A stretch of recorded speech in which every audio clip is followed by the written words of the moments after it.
Hello everyone, welcome to my channel students in academy. आप लोगों के लिए लेकर आए हैं सीटेट प्रीवियस ईयर का पेपर जो आपके एग्जाम्स के लिए काफ़ी इंपॉर्टेंट है। प्रगतिशील शिक्षा निम्न में से किसका समर्थन करती है? Which of the following is advocated in progressive education. Option A है अध्यापक केंद्रीय शिक्षा शास्त्र यानी कि teacher centred pedagogy. Option B है अधिगमकर्ता द्वारा स्व मूल्यांकन यानी कि self evolution by the learner. और हमारा ऑप्शन 3 कह रहा है मानकीकृत पाठ्यचर्चा यानी कि स्टैंडर्डाइज्ड करिकुलम। और ऑप्शन डी कह रहा है व्यवहार का अनुकूलन यानी कि कंडीशनिंग ऑफ बिहेवियर। तो इसमें हमारा सही आंसर हो जाएगा ऑप्शन बी अधिगमकर्ता द्वारा स्व मूल्यांकन यानी कि प्रगतिशील शिक्षा जो होती है वो अधिगमकर्ता द्वारा स्व मूल्यांकन यानी कि self evolution by the teacher का समर्थन करती है। ऑप्शन बी सही हो जाएगा। व्याख्या देख लेते हैं। हमारी व्याख्या कह रही है कि प्रगतिशील शिक्षा का वह भाग है जो इस बात पर जोर देती है कि सीखना केवल व्यावहारिक व क्रियाशील दृष्टिकोण के माध्यम से होता है।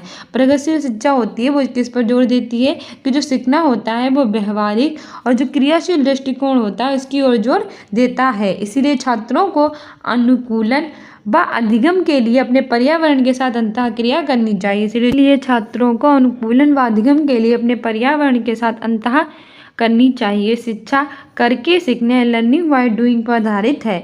इस शिक्षा में शिक्षार्थी स्वायत्त होते हैं अर्थात छात्र कार्यों में अपनी व्यस्तता और कार्यों की गुणवत्ता आदि के अनुसार स्वयं का मूल्यांकन करते हैं तथा अपने आसपास की खोज करके समस्या को हल करने के लिए तरीके खोजने के लिए उत्सुक रहकर वो क्या करते हैं कि अपने आसपास की जो समस्या है उनको खोज करके उनको हल करने का प्रयास भी करते हैं। तथ्य यानी ऊपर दिया गया तथ्य हमें ये दर्शाता है नहीं में बताता है कि प्रगतिशील शिक्षा अधिगमकर्ता द्वारा स्व मूल्यांकन यानी कि सेल्फ रिवोल्यूशन का समर्थन करती है।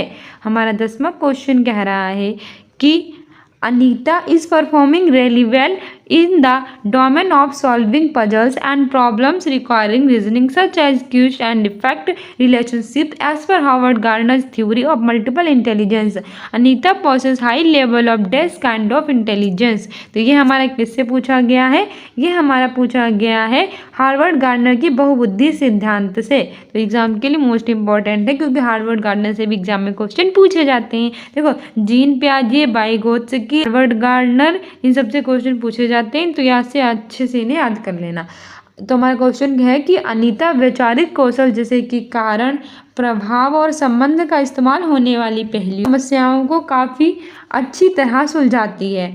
हार्वर्ड गार्डनर के बहुबुद्धि सिद्धांत के अनुसार अनीता के पास उच्च स्तर की डैश बुद्धि है। तो बताइए हार्वर्ड गार्डनर के अनुसार अनीता के पास कौन सी बहुबुद्धि है? तो सबसे पहले हार्वर्ड गार्डनर ने बहुबुद्धि सिद्धांत दिया है, याद रख लेना। ऑप्शन ए है लॉजिकल मैथमेटिकल तर्कीय गणितीय। ऑप्शन बी है म्यूजिकल संगीतीय। ऑप्शन सी है बोर्डली काइनेस्थेटिक यानी कि शारीरिक गति संवेगी। ऑप्शन डी है इंटरपर्सनल यानी कि अंतः व्यक्तित्व। तो बताइए अगर जो अनीता है वो विचार के कौशल जैसे कि कारण, प्रभाव, संबंध का स्थान होने वाली पहेलियां और समस्याओं को काफ़ी अच्छे से सुलझाती है तो उसके पास है लॉजिकल मैथमेटिकल यानी कि तर्कीय गणितीय। ठीक है, ऑप्शन ए सही हो जाएगा। आगे बढ़ते हैं और आगे इसकी व्याख्या कह रही है कि अनीता ने वैचारिक कौशल तथा कार्य से ये पता चलता है कि उसके पास तार्किक गणितीय बुद्धि है जो कि हार्वर्ड गार्डनर के बहुबुद्धि सिद्धांत में वर्णित है। हार्वर्ड गार्डनर ने 8 प्रकार की बुद्धि के बारे में बताया जिसे बहुबुद्धि सिद्धांत कहते हैं। इसमें जो तर्कीय गणितीय बुद्धि होती है वो तर्क और गणितीय अवधारणाओं का उपयोग करने की क्षमता होती है। इस बुद्धि में उच्च व्यक्ति अमूर्त तर्क और आलोचनात्मक चिंतन और संख्याओं के संचालन में अच्छे होते हैं और इन्हीं विशेषताओं के द्वारा अनीता कारण, प्रभाव, पहले तथा विशेषता और उच्च स्तर की गणितीय तर्कीय बुद्धि को दर्शाएगी। ठीक है, तो उनमें तार्किक गणितीय बुद्धि होती है जो कि अमूर्त तर्क, आलोचनात्मक चिंतन और संख्याओं के संचालन में अच्छे होते हैं। ठीक है, आगे हमारा असर्शन और रीजनिंग वाला है तो ये हमारे एग्जाम्स के लिए इंपॉर्टेंट होता है और इसमें हम फंसते भी बहुत है तो जरा देख लेते हैं। हमारा अभिकथन कह रहा है कि a teacher should encourage student to realise their thought process and the ideas while working on a task. एक अध्यापिका को अपने विद्यार्थियों को किसी कार्य पर काम करते समय अपने विचारों और चिंतन प्रक्रिया के मौखिकीकरण हेतु प्रोत्साहित करना चाहिए। तो बिल्कुल सही बात है ये, इसमें कोई शक ही नहीं है कि जो एक अध्यापक होता है उसे क्या करना चाहिए, अध्यापिका को, कि जो विद्यार्थी होते हैं कोई किसी कार्य पर जब वो काम कर रहे होते हैं उन्हें विचार और चिंतन प्रक्रिया के मौखिकीकरण हेतु प्रोत्साहित करना चाहिए। हमारा रीजन कह रहा है कि private speech development of higher order cognitive skill among student. निजी बाग जो होते हैं, प्राइवेट स्पीच जो होती है विद्यार्थियों में उच्चतर श्रेणी के संज्ञानात्मक कौशल के विकास में बाधक होती है। हटा दो, ये तो गलत हो जाएगा। क्यों होती है? प्राइवेट स्पीच बच्चों को करनी चाहिए, वो उनकी जो थिंकिंग होती है उनको अच्छे से डेवलपमेंट करती है, ना कि उसमें बाधक होती है। तो दूसरा गलत हो जाएगा। तो बताइए इसमें हमारा सही विकल्प बताइए कि पहला कह रहा है कि और दोनों सही है और आर की सही व्याख्या करता है, गलत हो जाएगा क्योंकि आर तो हमारा सही नहीं है, आर तो हमारा गलत है। तो हमने पहले से अगर हमने क्वेश्चन ही सही से पढ़ लिया तो आंसर देने में तो तकलीफ ही नहीं हो रही है। दूसरा कह रहा है कि ए और दोनों सही है, हटा दो, ए और दोनों सही कैसे होते हैं, आर तो गलत है ना। और तीसरा कह रहा है कि ये सही है लेकिन आर गलत है, और चौथा कह रहा है और दोनों गलत हैं। लेकिन हमने देखा था ना कि ये तो हमारा सही था ना और आर गलत था, तो ये तो गलत हो जाएगा क्योंकि इसमें दोनों गलत बता रहा है। तो हमारा ऑप्शन सी ही सही हो जाएगा। A is true but R is false, यानी कि ये सही है लेकिन आर गलत है। ऐसे अगर आप क्वेश्चन अच्छे से पढ़ लेंगे तो आपको ऐसे क्वेश्चन में कोई प्रॉब्लम नहीं होगी। हमारी व्याख्या कह रही है कि एक अध्यापिका को अपने विद्यार्थियों को किसी कार्य पर काम करते समय अपने विचारों और चिंतन प्रक्रिया के मौखिककरण हेतु प्रोत्साहित करना चाहिए। ठीक है, एक अध्यापक को क्या करना चाहिए, जब उसके विद्यार्थी किसी पर काम कर रहे हैं तो उनके विचारों जो चिंतन करने की प्रक्रिया होती है उसके जो मौखिककरण होता है उसको हमें क्या करना चाहिए, प्रोत्साहित करना चाहिए। इस रणनीति में विद्यार्थी किसी समस्या का समाधान करते समय मौखिक रूप से स्वयं से ही बात करके उसके समाधान के विचार खोजते हैं। और इस प्रक्रिया में क्या होता है कि जो स्टूडेंट्स होते हैं वो आपस में बात करके, स्वयं से बात करके, प्राइवेट स्पीच करके ही क्या करते हैं, उस समस्या का समाधान खोज लेते हैं अतः स्वयं बोलकर अपने कार्य का मार्गदर्शन करते हैं और अपने जो कार्य का मार्गदर्शन है वो भी कर लेते हैं। विद्यार्थियों के मौखिकीकरण को प्रोत्साहित करने से शिक्षक निर्धारित कर सकते हैं कि विद्यार्थी किस प्रकार की रणनीतियों का उपयोग करते हैं और उनमें संज्ञानात्मक विकास किस स्तर तक हुआ है, क्योंकि निजी बाग विद्यार्थियों में उच्चतर श्रेणी के संज्ञानात्मक कौशल के विकास में साधक होती हैं। इसीलिए ये सही है लेकिन आर जो है वो हमारा गलत है। हमारा 12वां क्वेश्चन कह रहा है कि अधिगम स्तरों में व्यक्तिगत विभिन्नताएं किस वजह से होती हैं। Individual difference in learning levels are a result of. Option A केवल अधिगमकर्ता से संबंधित व्यक्तिगत कारकों की वजह से, personal factors related to learners only. दूसरा कह रहा है केवल वातावरण से संबंधित सांस्कृतिक कारकों की वजह से, cultural factors related to environmental only. तीसरा कह रहा है complex interactions of personal factors and environmental factors, व्यक्तिगत और वातावरणीय कारकों की जटिल अंतःक्रिया की वजह से। और चौथा कह रहा है ना ही व्यक्तिगत और ना ही वातावरणीय कारकों की वजह से, यानी neither personal factors not environmental factors. तो हमारा सही आंसर हो जाएगा इसमें ऑप्शन सी, व्यक्तिगत और वातावरणीय कारकों की जटिल अंतःक्रिया की वजह से, complex interactions of personal factors and environmental factors. ठीक है, जो अधिगम स्तरों में व्यक्तिगत विभिन्नताएं होती हैं वो व्यक्तिगत और वातावरण दोनों कारकों से होती हैं। ठीक है, हमारी व्याख्या कह रही है कि अधिगम स्तरों में व्यक्तिगत विभिन्नताएं व्यक्तिगत और वातावरणीय कारकों की जटिल अंतःक्रिया की वजह से होती हैं, यानी कि दोनों की वजह से होती हैं।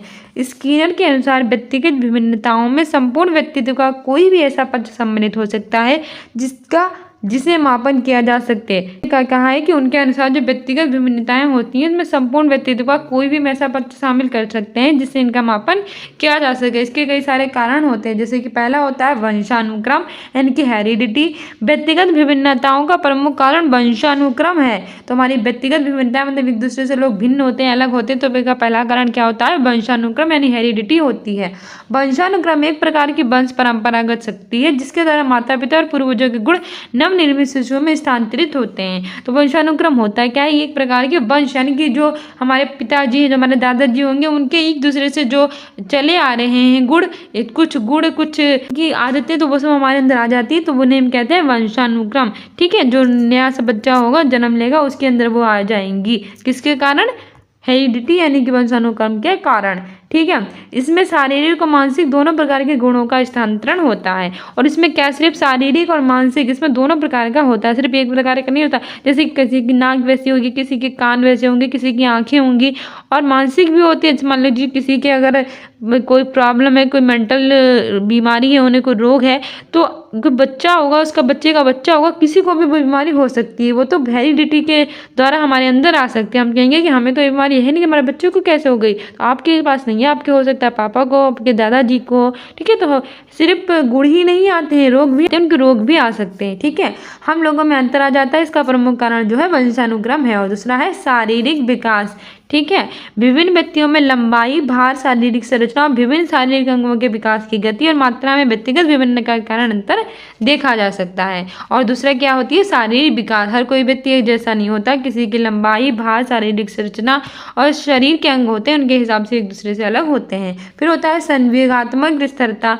अनेक शारीरिक, मानसिक और परिवेश जनित कारकों के कारण भिन्न भिन्न व्यक्तियों के संवेगात्मक स्थिरता में अंतर होता है। इससे व्यक्तियों के स्वभाव में अंतर बढ़ जाता है। शारीरिक, मानसिक और परिवेश सबका अलग अलग होता है, तो इन सब के कारण लोगों की आदतें भी अलग अलग हो जाती हैं और संवेगात्मक स्थिरता भी भिन्न हो जाती है। ठीक है, और चौथा हमारा है वातावरण, इन्वायरमेंट।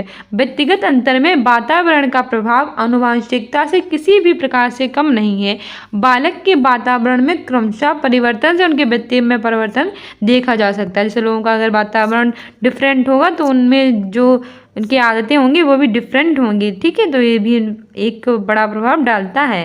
तो हमारा 13वां क्वेश्चन कह रहा है कि एक अध्यापिका अपने विद्यार्थियों की अधिगम प्रगति को बिना एक दूसरे की तुलना किए निरंतर रूप से समझना चाहती है, उसे डेस्क का इस्तेमाल करना चाहिए। यानी कि teacher is interested in understanding the learning progress of student on regular basis without comparison with each other, she should be desk assessment. Option A है रचनात्मक मूल्यांकन, फॉर्मेटिव असेसमेंट। ऑप्शन बी है योगात्मक मूल्यांकन, सम्मेटिव असेसमेंट। ऑप्शन सी है discontinue form of, यानी मूल्यांकन के लिए अनिरंतर रूप। और चौथा कह रहा है कि मानव संदर्भित मूल्यांकन, यानी कि नॉर्म रेफरेंस। तो सही आंसर हो जाएगा इसमें ऑप्शन ए रचनात्मक मूल्यांकन, यानी कि फॉर्मेटिव असेसमेंट। अगर एक अध्यापिका यानी कि जो टीचर है वो अपने विद्यार्थियों के जो लर्निंग प्रोसेस है उसको एक दूसरे की तुलना किए बिना जानना चाहती है, समझना चाहती है, तो उसे रचनात्मक मूल्यांकन यानी कि फॉर्मेटिव असेसमेंट करना होगा। ठीक है, हमारी व्याख्या कह रही है कि एक अध्यापिका अपने विद्यार्थियों की अधिगम प्रकृति को बिना एक दूसरे की तुलना किए निरंतर रूप से समझना चाहती है, तो उसे रचनात्मक मूल्यांकन का इस्तेमाल करना चाहिए। रचनात्मक मूल्यांकन अच्छा होता क्या, हमने कह तो दिया कि रचनात्मक मूल्यांकन का इस्तेमाल करना चाहिए, पर ये भी तो पता हो कि रचनात्मक मूल्यांकन होता क्या है। रचनात्मक मूल्यांकन एक प्रकार का मूल्यांकन है जो शिक्षण अधिगम प्रक्रिया में बच्चों की प्रगति निगरानी करने को संदर्भित करता है। तो रचनात्मक मूल्यांकन एक प्रकार का वह मूल्यांकन होता है जो शिक्षण अधिगम की प्रक्रिया में क्या करता है, बच्चों की जो प्रगति हो रही है उसकी निगरानी करने को संदर्भित करता है। इसे छात्रों की सीखने की कठिनाइयों की पहचान करके उचित रणनीतियों के साथ उन कठिनाइयों का निदान और उपचार किया जाता है। इससे क्या किया जाता है, जो बच्चों के सीखने में जो कठिनाइयाँ होती हैं उसकी पहचान करते हैं और उचित रणनीति बनाकर उन कठिनाइयों को दूर करने का और उसे उपचार किया जाता है। ठीक है, दूर करने के उपाय किए जाते हैं, कि एक दूसरे से कोई तुलना की जाती है। और यह आकलन छात्रों को सीखने के अनुभवों को दर्शाता है। ठीक है, बेस्ट वे होता है बच्चों को लर्न कराने के लिए। हम एक दूसरे की उनमें तुलना नहीं करेंगे बल्कि उनमें अगर कोई प्रॉब्लम है तो उसको सॉल्व करने का प्रयास करेंगे। 14वां क्वेश्चन कह रहा है कि in order to development a sense of belonging among all student teacher should, सभी विद्यार्थियों में अपनेपन संबद्धता की भावना विकसित करने के लिए अध्यापक को क्या करना चाहिए। ऑप्शन ए ऐसे उदाहरण देने चाहिए जो रूढ़ियोवादी को सक्रिय करें। Give examples that are likely to activate stereotype. सबसे पहले हटा बकवास ऑप्शन है तो जल्दी हटा दिया कीजिए। रूढ़िवादियों को सक्रिय करने की बात कर रहा है, यानी कि स्टेरियोटाइप को एक्टिव पकड़ने की बात कर रहा है। बिल्कुल नहीं, रूढ़िवादियों को कभी बढ़ावा नहीं देना चाहिए। टीचर होने के नाते आपको कभी ऐसा नहीं करना चाहिए। ठीक है, तो ये भी पूछने हमसे ये रहा है कि एक विद्यार्थी में अपनेपन की भावना को अगर आपको विकसित करना है तो क्या करना चाहिए, तो रूढ़िवाद को तो विकसित नहीं करना चाहिए। दूसरा कह रहा है केवल प्रभुत्व संस्कृतियों के त्यौहार ही मनाएं, celebrate festivals of dominate cultures only. सबसे पहले तो ओनली लग गया और वो भी निगेटिव वे में लगाए कि अगर आप हिंदू हैं तो सिर्फ हिंदुओं के त्यौहार मनाएं, मुसलमान है तो सिर्फ मुसलमानों के, क्रिश्चियन है तो क्रिश्चियन है, पंजाबियों को सिर्फ पंजाब, मतलब जिस धर्म के उसी के त्यौहार मनाएं और दूसरों के त्यौहार को अनदेखा कर लें। क्यों भैया, उनके धर्म को कभी मन देखा नहीं करना चाहिए। तो हमें सबके साथ सबके साथ मिलकर सारे त्यौहार सेलिब्रेट करने चाहिए, केवल प्रभुत्व संस्कृतियों के त्यौहार ही मनाएंगे तो ये गलत हो जाएगा। तीसरा कह रहा है कि ignore experience of student belonging को सबऑर्डिनेट ग्रुप्स, गौर समझे जाने वाले समूह से आने वाले विद्यार्थियों के अनुभवों को अनदेखा करें, बिल्कुल गलत बात है। हमें कभी किसी के अनुभवों को अनदेखा नहीं करना चाहिए, चाहे वो किसी भी परिवेश से आते हों, बल्कि हमें बढ़ावा देना चाहिए उनकी संस्कृति को, उनकी समझ को। ठीक है। चौथा कह रहा है कि विविधता और व्यक्तिगत विभिन्नताओं के प्रति सम्मान पैदा करें, at respect of diversity and individual differences. बहुत अच्छी बात है, तो कितना अच्छा हमारा ऑप्शन मिल गया है हमें। विविधता और व्यक्तिगत विभिन्नताओं के प्रति हमें सम्मान पैदा करना चाहिए, चाहे कोई भी बच्चा किसी भी समाज से आए, हमें अपनेपन की भावना उनमें विकसित करनी चाहिए। ठीक है। हमारी व्याख्या कह रही है कि सभी विद्यार्थियों में अपनेपन, संबद्धता की भावना विकसित करने के लिए एक अध्यापकों को व्यक्तिगत विभिन्नताओं के प्रति सम्मान पैदा करना चाहिए, क्योंकि ये विद्यालय समुदाय पर सकारात्मक प्रभाव डालता है। विद्यालय क्या करता है, हमारे समूह पर सकारात्मक प्रभाव डालता है। ठीक है। अध्यापिका के इस बर्ताव से स्कूल समुदाय के छात्रों एवं कर्मचारियों के लिए एक सुरक्षित, सहायक और उद्देश्यपूर्ण वातावरण का निर्माण होता है, जो कि छात्रों के अकादमिक और सामाजिक विकास में सहायता करता है। इससे क्या होता है, बच्चों का जो वातावरण अच्छे से मिलता है तो वो अपने ना सिर्फ नंबर अच्छे लेकर आते हैं, या वो अपने स्वयं का डेवलपमेंट भी अच्छे से कर लेते हैं। व्यक्तिगत विभिन्नताओं का सम्मान करने के कारण छात्र अपनी कक्षा में अध्यापिका से भावनात्मक रूप से जुड़ पाते हैं एवं अपनी समस्याओं को उनके समक्ष रखकर उचित अधिगम को करते हैं, जो एक प्रभावी कक्षा कक्ष के निर्माण में सहायता करता है, और इससे उनका जो क्लासरूम होता है वो बहुत ज़्यादा डेवलप हो जाता है। ठीक है। आगे बढ़ते हैं। 15वां क्वेश्चन कह रहा है कि which of the following does not help in the development of critical thinking among student. विद्यार्थियों में समालोचनात्मक चिंतन के विकास हेतु निम्न में से क्या सहायक नहीं है। ऑप्शन ए है विचारों की अनम्यता यानी कि rigidity of thoughts. Option B है परासंज्ञान यानी कि मेटाकॉग्निशन। ऑप्शन सी है स्व पूछताछ और स्व आकलन यानी कि self questioning and self testing. Option D है सुझाए समाधानों का मूल्यांकन, इवैल्यूएशन ऑफ प्रपोज्ड सॉल्यूशन। तो बताइए इनमें से कौन सा नहीं है। सुझाए समाधानों का मूल्यांकन ये तो होगा, ये होगा तो अच्छी बात है। स्व पूछताछ स्व आकलन ये भी सही है। Self questioning and self testing तो होनी चाहिए। विचारों की अनम्यता यानी कि रिगिडिटी ऑफ थॉट्स और परासंज्ञान में से बताओ कौन सा नहीं है। तो ये भी हमारा होगा मेटाकॉग्निशन, लेकिन ये नहीं होगा। रिगिडिटी ऑफ थॉट्स विचारों की अनम्यता ये बिल्कुल नहीं होगी। ठीक है। तो हमारी व्याख्या कह रही है कि समालोचनात्मक चिंतन तर्क को नई या अपरिचित स्थितियों, विचारों और सुझावों पर लागू करने की क्षमता है। ये तथ्यों, घटनाओं आदि को पहचानने, उनका विश्लेषण करने की प्रक्रिया को संदर्भित करता है। क्या करता है, हमारे पास जो तथ्य हैं, जो घटनाएं, उनको पहचानने में, उनका विश्लेषण करने में संदर्भित करता है। समालोचनात्मक चिंतन के विकास हेतु उचित विश्लेषण, परासंज्ञान, सब पूछताछ और सब मूल्यांकन, सुझाए समाधानों का मूल्यांकन, निष्कर्ष तथा स्पष्टीकरण की आवश्यकता होती है। जबकि विचारों की अनम्यता, विद्यार्थियों में समालोचनात्मक चिंतन विकास हेतु सहायक नहीं होते हैं। ठीक है। 16वां क्वेश्चन कह रहा है कि समावेशी शिक्षा निम्न में से किनकी जरूरतों को पूरा करती है। विकलांगता से जूझते विद्यार्थी, स्टूडेंट्स विद डिसेबिलिटीज।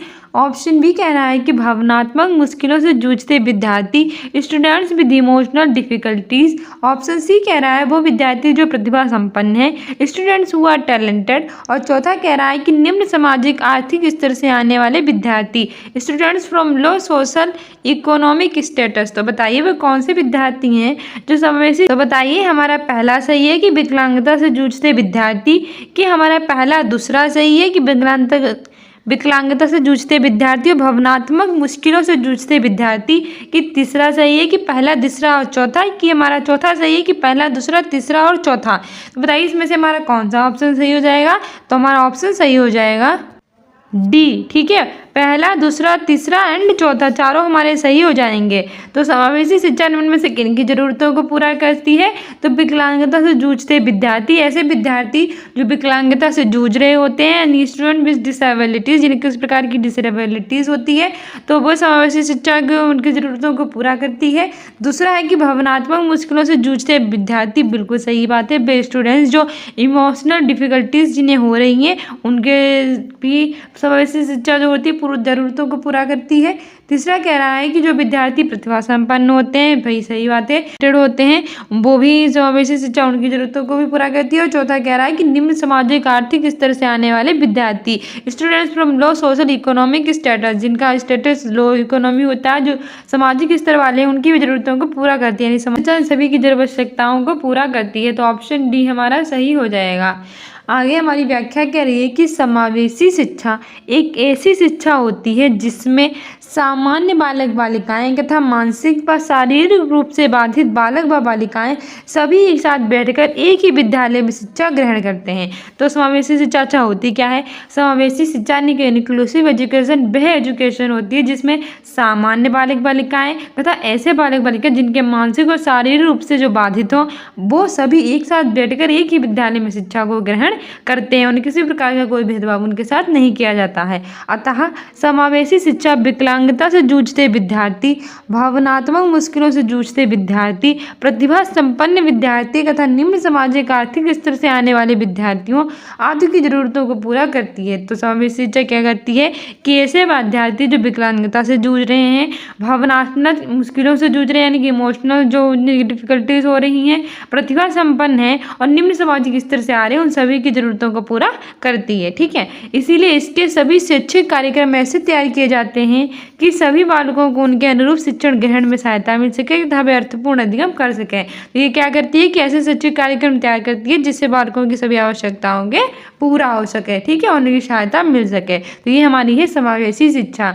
आगे हमारा 17वां क्वेश्चन कह रहा है, किसी वस्तु को पढ़ते समय अक्षरों और शब्दों को हटा देना, जोड़ देना और उनमें फेर बदल कर देना निम्न में से किसके सापेक्ष रूप से संबंधित है? ऑप्शन ए है प्रामस्तिक पक्षाघात, ऑप्शन बी है डिसलेक्सिया यानी पठन वैकल्य, तीसरा है हमारा ऑटिज्म यानी कि स्वलीनता और चौथा है हमारा गतिमान अक्षमता यानी कि लोकोमोटर डिसेबिलिटी। तो बताइए इनमें से कौन सा आंसर सही हो जाएगा, किससे सापेक्ष रूप से संबंधित है?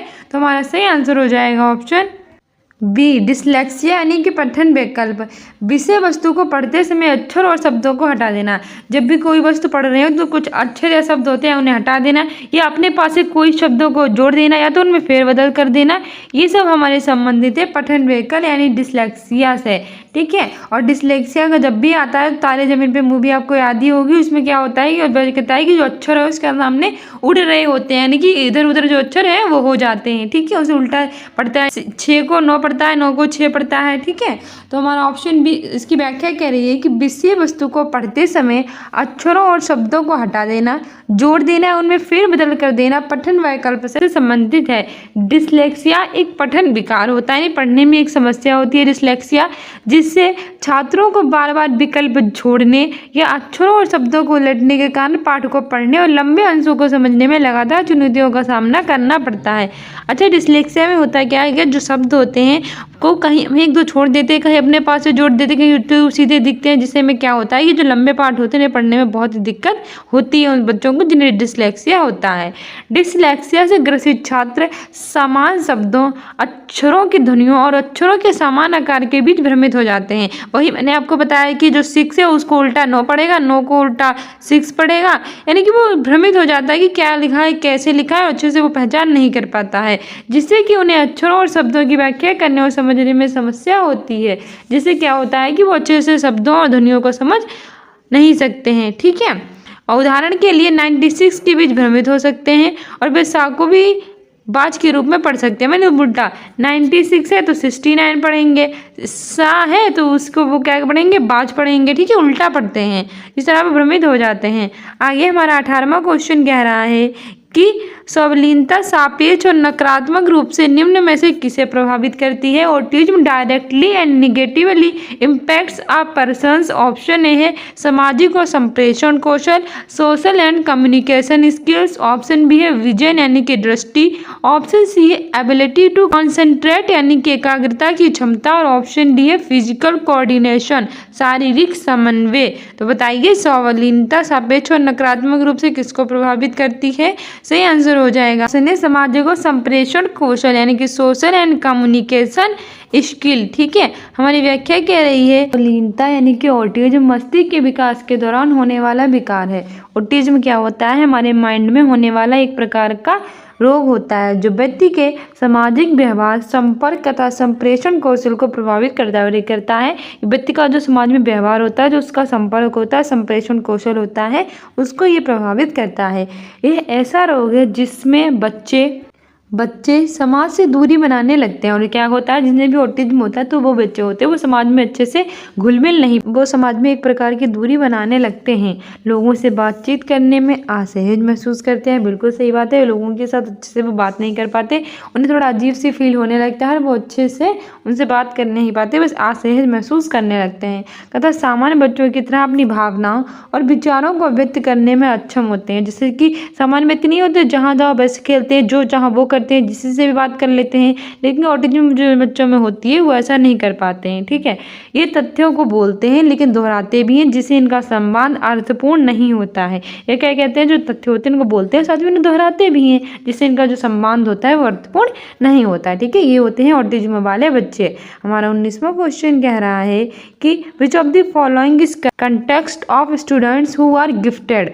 प्रतिभाशाली विद्यार्थियों के संदर्भ में निम्न में से कौन सा सही है? बताइए इसमें से कौन सा आंसर जो सही हो जाएगा गिफ्टेड चाइल्ड के बारे में, यानी कि प्रतिभाशाली विद्यार्थियों के बारे में। पहला है कि they can't have learning disability, उन्हें कभी भी अधिगम आसक्तता नहीं होती है, आसक्तता नहीं हो सकती। दूसरा कह रहा है the lack reversibility of mental process, उनमें मानसिक क्रियाओं की उत्क्रमणिता की कमी होती है।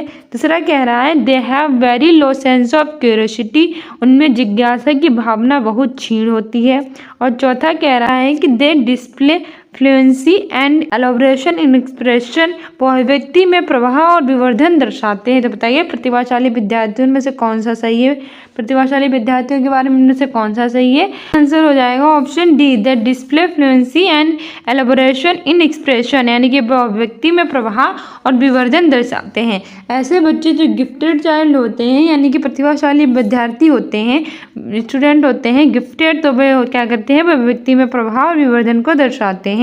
ठीक है, हमारी व्याख्या भी कह रही है कि प्रतिभाशाली बालक वे बालक होते हैं जिनकी मानसिक आयु अपने जीवन की आयु के अनुपात में अधिक होती है। वे व्यक्ति जिनकी जैसे कि आयु जो है वो कम है, लेकिन उनकी जो मेंटल एबिलिटी है वो उसकी आयु से ज़्यादा है, तो ऐसे बच्चे प्रतिभाशाली बालक कहलाते हैं। ऐसे बालक अपनी आयु के बालकों की योग्यता और क्षमताओं से अधिक योग्यता और क्षमता रहते हैं। इनकी बुद्धि लब्धि उच्च होती है। ठीक है, इनकी बुद्धि लब्धि कैसी होती है?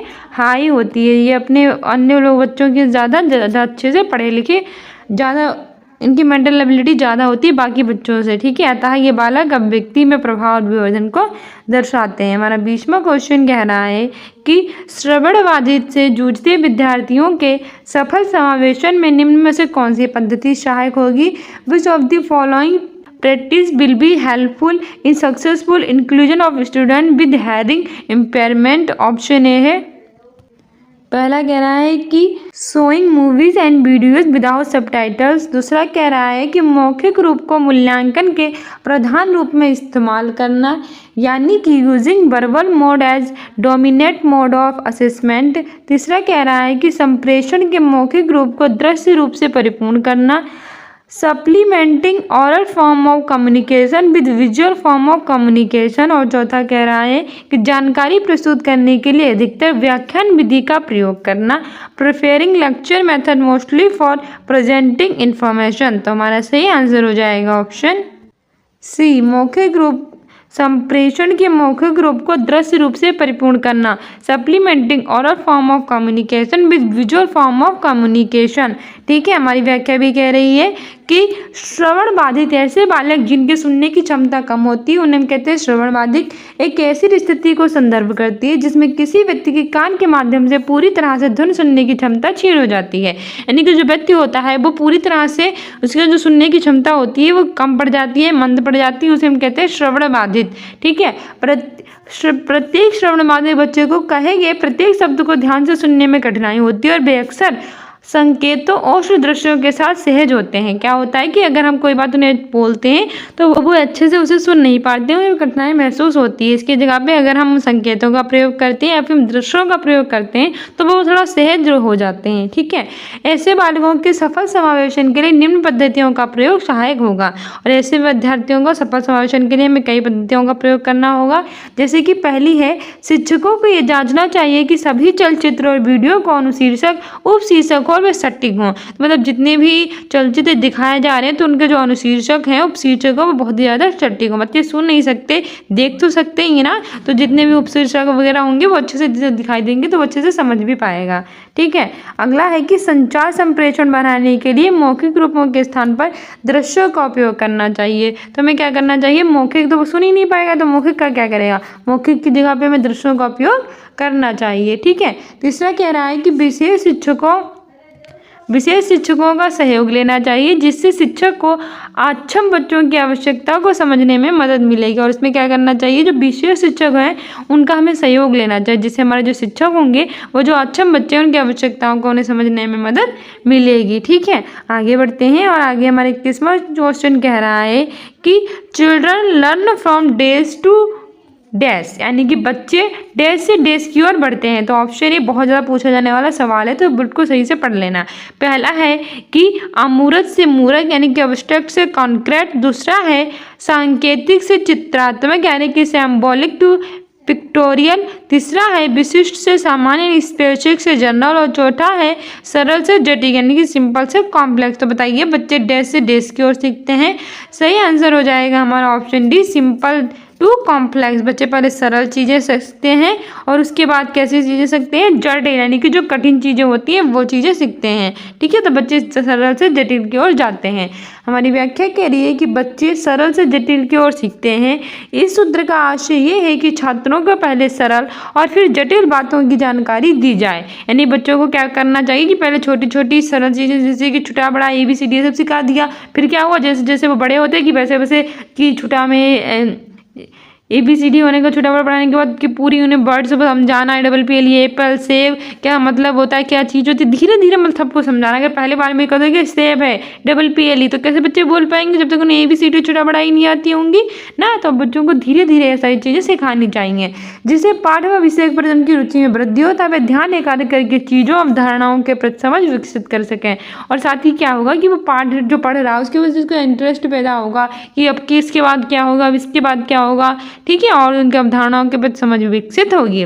बच्चा आयु बढ़ने व मानसिक विकास के साथ जटिल बातों को भी समझने लगता है। बच्चा क्या होता है, जैसे जैसे उसकी आयु बढ़ती है वो मानसिक विकास तो उसका होता जाता है और जटिल बातों को भी समझने लगता है, मतलब जो कठिन बातें होती है उसको भी समझने लगता है। अतः ये आवश्यक है कि पहले सरल रूप में तथ्यों को प्रस्तुत किया जाए, समझाया जाए, क्योंकि अध्यापक प्रारंभ से ही कठिन बातों और तथ्यों को समझाने छात्रों को बताने लगेगा तो बच्चे उसे समझने में असमर्थ होंगे। बिल्कुल वही बात है, मतलब अगर हम बड़ी चीज़ें पहले से सिखा देंगे तो वो छोटी चीज़ें नहीं सिखाएंगे तो वो कैसे समझ पाएंगे कि इसका मतलब क्या है, इसका अर्थ क्या है। तो हमें छोटी छोटी चीज़ों से प्रयास करना चाहिए, जिससे कक्षा में छात्रों का अधिगम प्रभावित होगा। ठीक है, तो वो अच्छे से सीख नहीं पाएगा अगर हम उसे जटिल चीज़ें सिखाने लगेंगे, क्योंकि क्या होता है जो कठिन चीज़ें होती है बच्चे वो पढ़ना पसंद नहीं करते हैं, उन्हें सरल चीज़ें पसंद आती है। तो सरल चीज़ें सिखाते सिखाते उन्हें धीरे धीरे जटिल चीज़ों की तरफ बढ़ाना चाहिए, यानी कि सरल से जटिल की ओर जाना चाहिए। ठीक है, 22वां क्वेश्चन कह रहा है कि निम्न में से कौन सी अधिगम युक्ति जानकारी के प्रकरण में प्रतिभाशाली नहीं होगी। विच of the following learning strategy is not likely to be effective for processing information। Option A अधोरेखांकन और चिन्हांकित करना, अंडरलाइनिंग एंड हाईलाइटिंग। दूसरा कह रहा है कि स्मृति सहायक विधियों का प्रयोग, यूजिंग मेमोनिक्स। तीसरा कह रहा है कि उदाहरण सृजन करना, यानी कि क्रिएटिंग एग्जाम्पल्स। और चौथा कह रहा है कि निष्क्रिय अनुवाचन करना, पैसिव रिएक्शंस।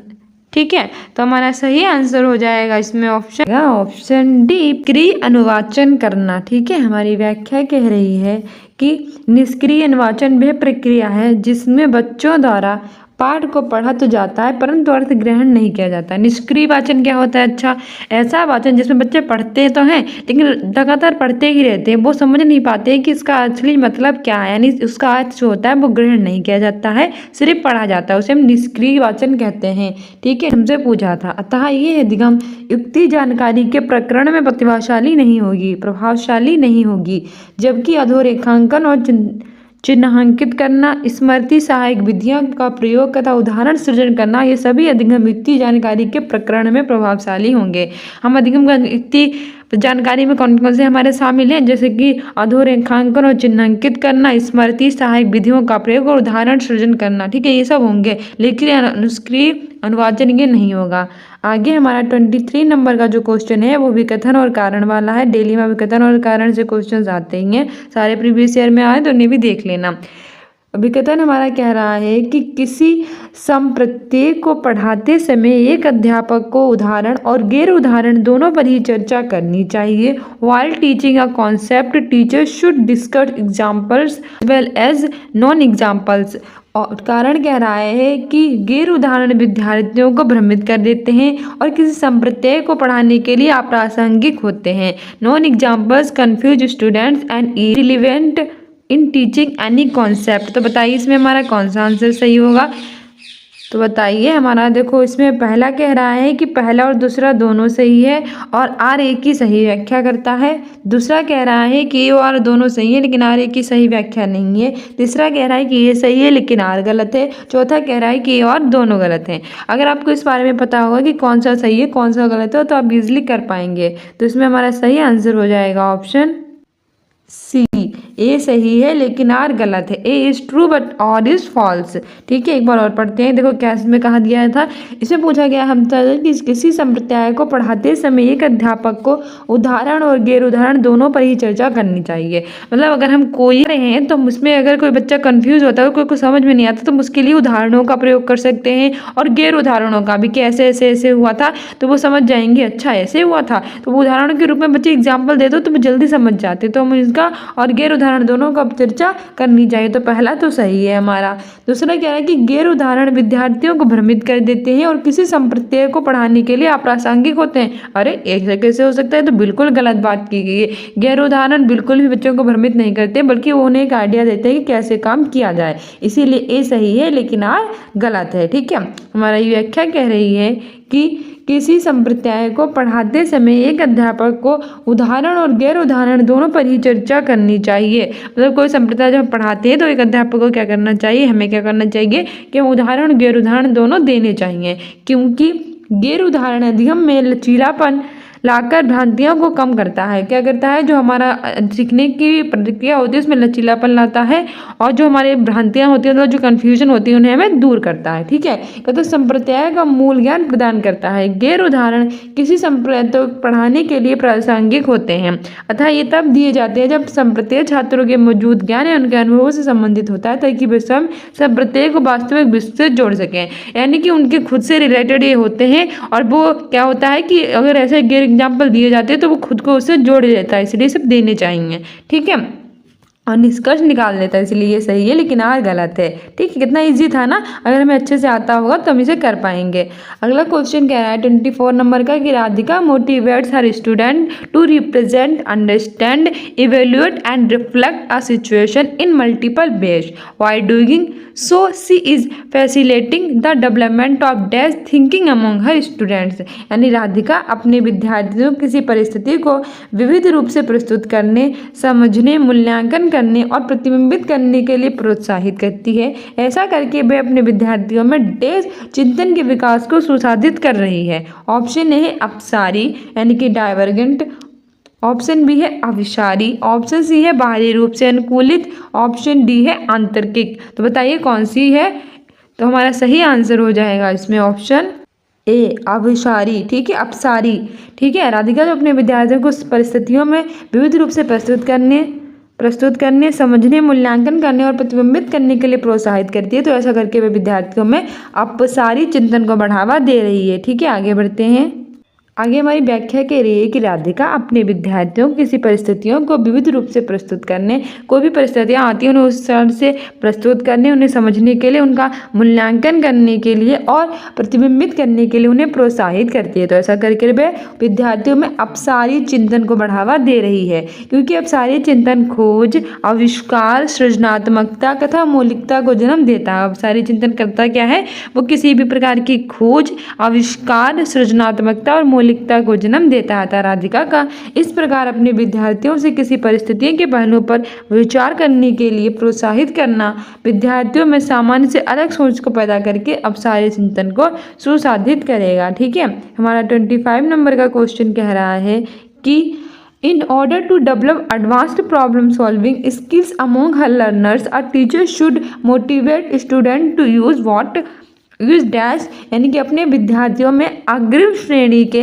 समस्या समाधान कौशलों के विकास हेतु एक अध्यापक को उन्हें डैश के इस्तेमाल हेतु प्रोत्साहित करना चाहिए। ऑप्शन ए है अनुक्रिया समुच्चय यानी कि रिस्पॉन्स सेट, ऑप्शन बी है प्रश्न त्रुटि विधि यानी कि hit and trial method, option C है अनुरूपक चिंतन यानी कि एनालॉजिकल थिंकिंग और ऑप्शन डी कह रहा है कंठ स्थिरीकरण यानी कि रोट मेमोराइजेशन। तो हमारा सही आंसर हो जाएगा इसमें ऑप्शन सी अनुरूपक चिंतन यानी कि एनालॉजिकल थिंकिंग, जो अपने विद्यार्थियों में अग्रिम श्रेणी के समस्या समाधान के कौशलों के विकास हेतु यानी कि जो टीचर होते हैं वो विद्यार्थियों में समस्या समाधान के कौशल के विकास के लिए अनुरूपक चिंतन का प्रयोग कर सकती है। ठीक है, ऑप्शन सी सही हो जाएगा।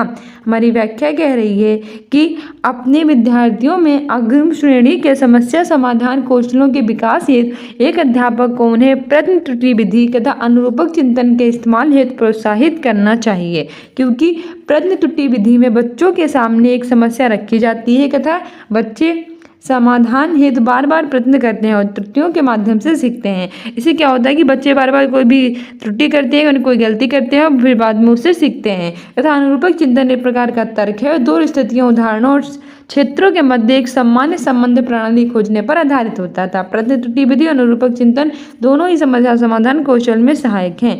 बी और सी दोनों सही माना। अच्छा, मतलब इसमें मैं क्या किया है कि आयोग ने हमारे बी और सी यानी कि प्रश्न त्रुटि विधि और अनुरूपक चिंतन दोनों को सही माना था। Hit and trial method and analogical thinking दोनों ही हमारे सही हैं इसमें। ठीक है, मैं सोच रही थी कि इसमें तो दोनों सही हैं, फिर सी कैसे हो सकता है। चलो दोनों ही सही हैं। ठीक है, तो दोनों हमारे इसमें सही होंगे। 26 नंबर का क्वेश्चन कह रहा है कि अपनी स्वयं की चिंतन प्रक्रिया का निरीक्षण करने, प्रतिबिंब करने और तदनुसार रूपांतरण करने की क्षमता को डैश कहा जाता है। ऑप्शन ए है कंठ स्थिरीकरण यानी कि मेमोराइजेशन, ऑप्शन बी है विस्मरण यानी कि फॉरगेटिंग, ऑप्शन सी है सिलेक्टिव अटेंशन यानी कि चयनात्मक ध्यान और ऑप्शन डी है परासंज्ञान यानी कि मेटाकॉग्नाइजेशन। बताइए सही आंसर क्या हो जाएगा। तो इसमें सही आंसर हो जाएगा हमारा ऑप्शन डी परासंज्ञान। ठीक है, यानी मेटा कॉग्निशन। अपनी स्वयं की चिंतन प्रक्रिया का निरीक्षण करने और प्रतिबिंब करने और तदनुसार रूपांतरण करने की क्षमता को हम परासंज्ञान कहते हैं। हमारी व्याख्या कह रही है कि वही व्याख्या जो हमने अभी बताई कि अपनी स्वयं की यानी कि स्वयं की क्या करने, चिंतन प्रक्रिया का निरीक्षण करने के लिए, प्रतिबिंब करने के लिए और तदनुसार रूपांतरण करने की क्षमता को ही परासंज्ञान कहा जाता है। जब हम अपने स्वयं के संज्ञानात्मक कार्यों पर नियंत्रण रखते हैं, जब हम अपने स्वयं के संज्ञानात्मक कार्य होता है उस पर जब नियंत्रण रखते हैं तो इन्हें परासंज्ञान कहते हैं। अधिसंज्ञान परासंज्ञान छात्रों के विचारों को अपसारी बनाता है। क्या कहता है, छात्रों के जो विचार होते हैं, थिंकिंग होती है, उसे क्या बनाता है, अपसारी, और उन्हें अपनी स्वयं की कार्यात्मकताओं पर नियंत्रण देता है। ठीक है, हमारा 27वां क्वेश्चन कह रहा है कि information processing skill such as recall or dash यानी कि जानकारी प्रक्रमण कौशल जैसे कि अनुस्मरण। ऑप्शन ए है कि व्यक्तियों की भावनात्मक स्थिति से संबंधित नहीं है, not related to emotional state of individuals. Option B है भावनाओं से महत्वपूर्ण रूप से प्रभावित होते हैं, significantly influenced by emotions. Option C कह रहा है कि नकारात्मक भावों जैसे कि उच्च स्तरीय चिंता से सकारात्मक रूप से प्रभावित होते हैं, positively impacted by negative emotions such as high anxiety. चौथा कह रहा है कि सकारात्मक भावों जैसे कि जिज्ञासा से नकारात्मक रूप से प्रभावित होते हैं, negatively impacted by positive emotions such as curiosity. तो इसमें हमारा सही आंसर हो जाएगा ऑप्शन बी भावनाओं से महत्वपूर्ण रूप से प्रभावित होते हैं। ठीक है, जानकारी प्रक्रमण कौशल जैसे कि अनुस्मरण भावनाओं से महत्वपूर्ण रूप से प्रभावित होते हैं। हमारी व्याख्या कह रही है कि जानकारी प्रक्रमण कौशल की जैसे कि अनुस्मरण भावनाओं से महत्वपूर्ण रूप से प्रभावित होते हैं, क्योंकि वे जानकारियां जो मानव की भावनाओं से जुड़ी होती है उन्हें तटस्थ घटनाओं से तुलना में अधिक बार और अधिक स्पष्टता तथा विस्तार के साथ याद किए जाने की संभावना अधिक होती है।